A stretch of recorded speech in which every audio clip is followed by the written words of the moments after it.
አይሾ ስፒድ በዚህ ሰዓት የዓለማችን አደገኛ ወጣት ሆኗል።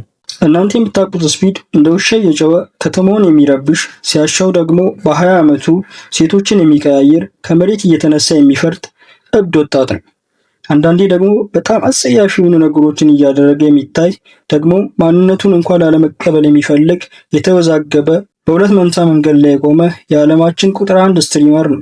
ዛሬ ግን የምነግራችሁ እውነታ ደግሞ ስለ አይሾ ስፒድ እንደገና ማየት እንዳለባችሁና ስለ አይሾ ስፒድ ያላችሁ የትኛውም አመለካከት ሙሉ ለሙሉ እንደሚቀየር እነግራችሁ እወዳለሁ።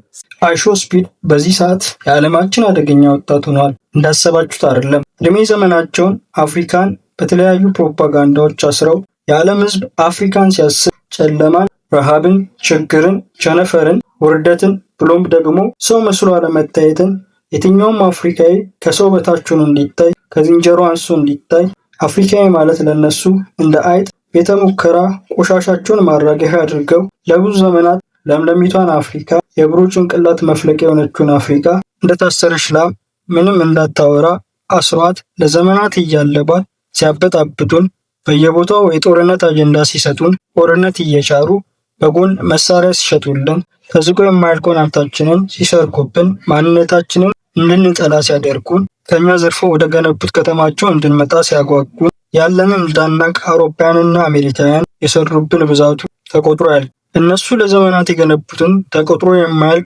አፍሪካን የማጠልሸት ፕሮፓጋንዳ ወጣቱ አይሾ ስፒድ አፍሪካ ተጉዞ ባደረጋቸው አስደናቂ ስትሪሞች በደቂቃ ውስጥ ፕሮፓጋንዳቸውን ዶግ አመድ አድርጎታል። እና ይህ ወጣት ለእነዚህ አውሮፓውያንና አሜሪካውያን አደገኛ ሰው አልሆነባቸውም ነው የምትሉ ካላችሁም የማታውቁት ብዙ ሚስጥር አለ። አሁን አውሮፓና አሜሪካውያን ከባድ የሆነ ፍርሃት ውስጥ የገቡ ይመስላል። ዓለም ስለ አፍሪካ ሲመለከት ከዚህ በፊት ስለ አፍሪካ የተነገራቸው የተማሩት ሁሉ ውሸት መሆኑ ገብቷቸዋል። እድሜ ለአይሾ ስፒድ። አይሾ ስፒድ አሁን እየኖረ ያለውን አስደናቂ ህይወት ሁሉም ሰው የሚፈልገው ነው ብዬ አስባለሁ።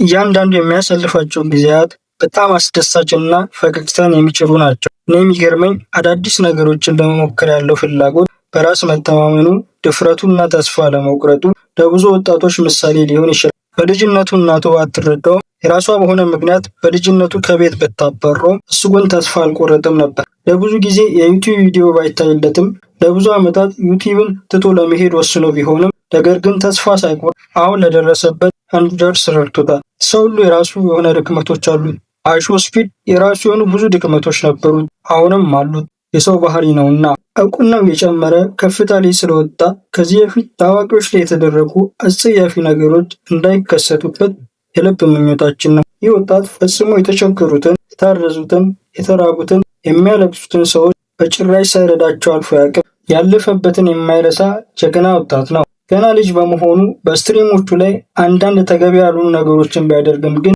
ሙሉ ለሙሉ ለመሸወድ ዝግጁ አይደለም። ከስህተቱ ይማራል፣ ራሱን ያዳምጣል፣ ያለፈውን ሁሉ ይቅር ብሎ ቤተሰቡን እጅግ አድርጎ ይወዳል። ለሌላ ወጣቶች እንኳን እናቶቻቸውን፣ ቤተሰቦቻቸውን እንዲያከብሩ ይመክራል። አሁን እያሰብኩት ከሆነ ዓለም ትክክለኛውን ሰው ነው ታዋቂ ያደረገችው።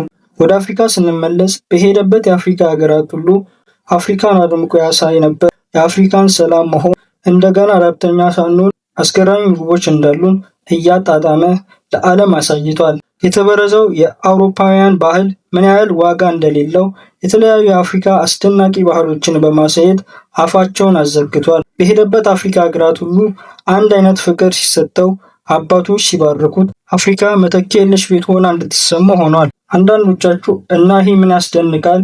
ይህ ሁሉ የሆነው ታዋቂ ሰው ስለሆነ ነው ልትሉኝ ትችላላችሁ። ነገር ግን ጉዳዩ ታዋቂነት አይደለም። ምክንያቱም አይሾ ስፒድ ወደ ተለያዩ የአውሮፓ ሀገራት በተጓዘበት ጊዜ ምንም አይነት የደህንነት ስሜት አይሰማውም ነበር። በጣም በማንነቱ ያንቋሽሹት ነበር። እንደ ዝንጀሮም እየጨው ሙዝም ይጥሉበት ነበር። ነገር ግን ወደ ውዱ አፍሪካችን በመጣ ጊዜ ሁሉም ቦታ እንኳን መጣህልን በማለት ያገኘው ትልቅ ፍቅርን፣ ሰላምን፣ ደስታን እንዲሁም ሙሉ ደህንነትን ነበር። በመጨረሻም አይሾ ስፒድ በአፍሪካና በውጭ ለሚኖሩ ጥቁሮች ብሎም ለመላው ወጣቶች ብዙ ነገር እንደሚቻል አሳይቷል። አፍሪካችንም ድሮ እየሰሙ እንደኖሩት ችጋራም እንዳልሆንን ያለማንም እርዳታ መለወጥ እንዴት እንደምንችል እየተለወጥንም እንዳለ አሳይቷል። ቦትስዋናም በሄደበት አንድ አስደናቂ ስትሪሙ በህጋዊ መንገድ ዳይመንድ የሚሸጥበት ቦታ ሄዶ ነበር። ቦትስዋና ምን ያህል ሀብታም እንደሆነች፣ ዳይመንድ አለባት ብሎም የሚሸጥባት ሀገር እንደሆነች በመደመም አሳይቷል።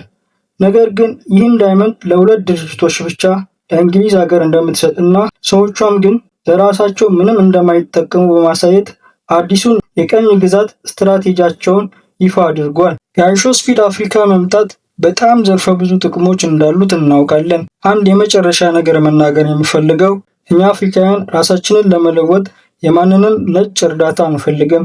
ሁላችንም አእምሯችንን አሰርተን አፍሪካችንን እንቀይራታለን።